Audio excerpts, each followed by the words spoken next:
महिला आर्थिक विकास महामंडळाच्या अंतर्गत सुरू करण्यात आलेली सुविधा लोकसंचालित साधन केंद्र, या लोकसंचालित साधन केंद्राच्या मार्फत महिला आर्थिक विकास महामंडळाची सध्याची जी योजना आहे, नव तेजस्विनी महाराष्ट्र ग्रामीण महिला उद्यम विकास प्रकल्प, ही योजना राबवण्यात येत आहे।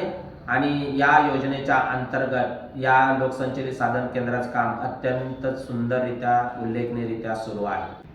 सुविधा लोकसंचालित साधन केंद्र तासगाव या लोकसंचालित साधन केंद्राची 15वी वार्षिक सर्वसाधारण सभा 3 जुलै 2025 रोजी श्रीराम मंगल कार्यालय येथे संपन्न होत आहे। या वार्षिक सर्वसाधारण सभेला मी महिला आर्थिक विकास महामंडळाच्या वतीनं खूप साऱ्या शुभेच्छा मी देत आहे।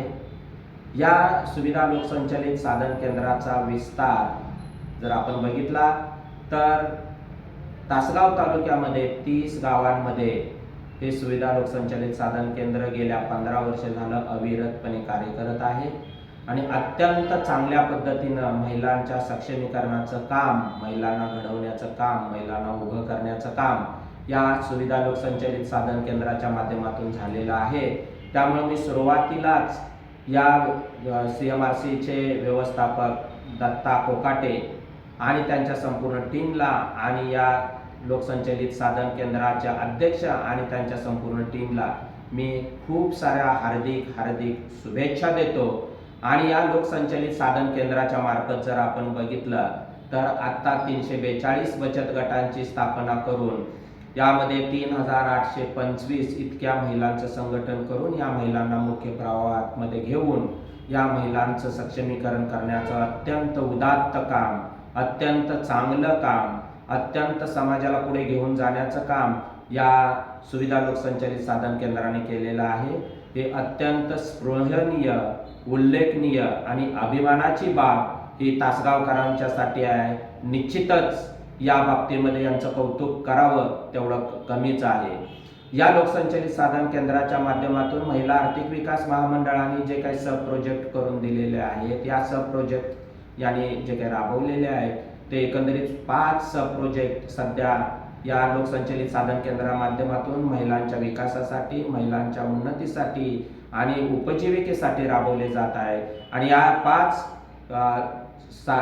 जे सब प्रोजेक्ट आहेत त्यामध्ये जर आपण बघितलं तर बेदाणा प्रकल्प आहे, कुक्कुटपालनाचा प्रकल्प आहे, पशुखाद्याचा प्रकल्प आहे, यासारखे प्रकल्प मोठ्या प्रमाणामध्ये राबवले गेलेले आहेत। आणि शासनाच्या वतीने या प्रकल्पाला जर बघितलं तर आतापर्यंत 29,62,800 रुपये एवढा मोठा निधी या महिलांच्या करिता या लोकसंचालित साधन केंद्राला दिला गेला आहे। आणि हा सर्व निधी हा महिलांच्या उन्नतीसाठी हे केंद्र वापरत आहे। हे फार मोठी गोष्ट या तासगाव तालुक्यासाठी घडत आहे।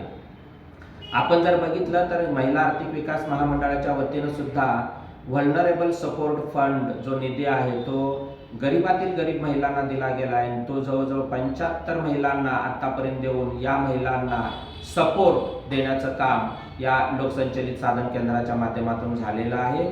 याच्या पुढे जर आपण बघितलं तर मागील वर्षाचा या लोकसंचालित साधन केंद्राचा क्रेडिट प्लॅन आहे वर्ष 2024-25 चा, तो जवळजवळ 4,88,00,000 इतका मोठा निधी हा स्वयंसहाय्य बचत गटांना या लोकसंचालित साधन केंद्राच्या मार्फत उपलब्ध करून दिला आणि महिलांच्या गरजा यामधून भागल्या गेल्या। ही फार मोठी गोष्ट या लोकसंचालित साधन केंद्राने केलेली आहे। मागील वर्षी शिक्षण विभागाकडून समग्र शिक्षा अभियानाअंतर्गत शालेय मुलांना मोफत गणवेश वाटपाची जी योजना होती ती योजना सुद्धा अत्यंत यशस्वीपणे या लोकसंचालित साधन केंद्राने पार पाडलेली आहे।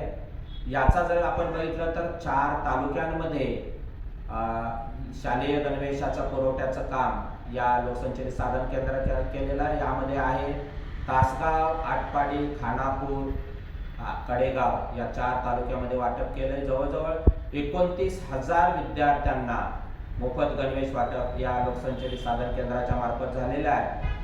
चालू वर्षामध्ये जर आपण बघितलं तर शासनाच्या वतीनं जे काय महिलांच्या उद्योगाकरिता जे व्हेंडर स्टॉल देण्यात येणार आहेत ते व्हेंडर स्टॉल या लोकसंचालित साधन केंद्रामार्फत महिलांना पुरवण्यात येणार आहे। कॉमन फॅसिलिटी सेंटरच्या अंतर्गत बचत गटाला त्याने उत्पादित केलेल्या मालाला विक्री करण्यासाठी हे कॉमन फॅसिलिटी सेंटर आपण देणार आहोत, की ज्यातून त्या पुन्हा विविध वस्तू ते घेऊ शकतात आणि त्याची विक्री ते करू शकतील. 7 गावांमध्ये आपण हे वाटप करतो आहोत आणि हा एक अभिनव प्रयोग हा या लोकसंचलित साधन केंद्रामार्फत होतोय. निश्चितच ही चांगली बाब आपल्याला म्हणावी लागेल. त्याचबरोबर अत्यंत सुंदर आणि चांगली गोष्ट शेतकरी महिलांच्यासाठी या लोकसंचलित साधन केंद्राने केलेली आहे, ती म्हणजे महासुविधा नावाची ॲग्रो फार्मर्स प्रोड्युसर कंपनी या CMRC मार्फत स्थापन केली गेलेली आहे शेतकरी महिलांच्या करिता. आणि त्यामध्ये 500 सभासदांची नोंदणी करून या महिलांना शेअर होल्डर करून घेण्यात आलेल्या आणि भविष्यामध्ये ही संस्था FPC मोठ्या प्रमाणात काम करेल यामध्ये निश्चितच खात्री वाटते आहे.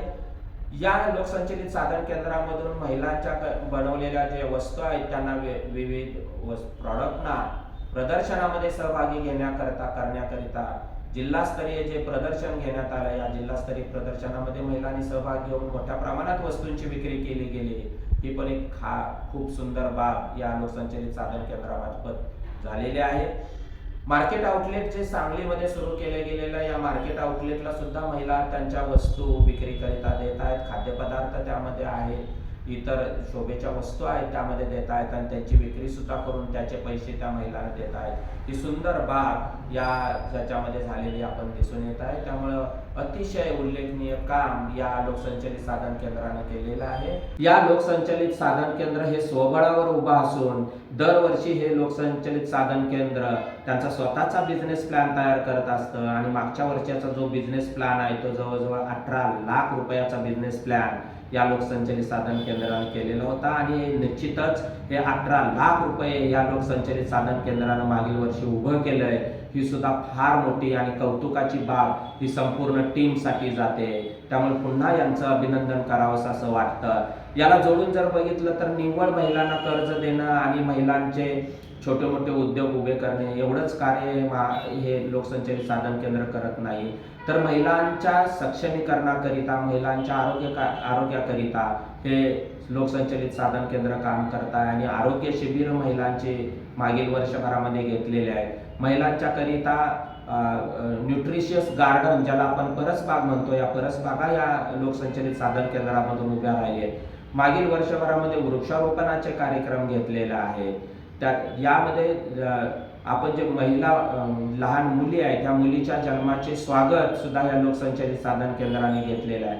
आणि अत्यंत चांगलं काम या लोकसंचलित साधन केंद्रामधून उभं केलं गेलेलं आहे. हे आपण ग्रामीण भागामध्ये बघतो आहे, गावागावामध्ये त्याची पोच पावते मिळते आहे. गावागावातील महिला या लोकसंचलित साधन केंद्राला जोडला गेल्या आणि म्हणूनच आज हा लोकसंचलित साधन केंद्राची वार्षिक सर्वसाधारण सभेला आपण पाहतो आहोत की तमाम महिला भगिनी या वार्षिक सर्वसाधारण सभेला जमलेल्या आहेत. यांचं सुद्धा मी या लोकसंचलित साधन केंद्राच्या वतीनं, महिला आर्थिक विकास महामंडळाच्या वतीनं खूप खूप खूप अभिनंदन करतो.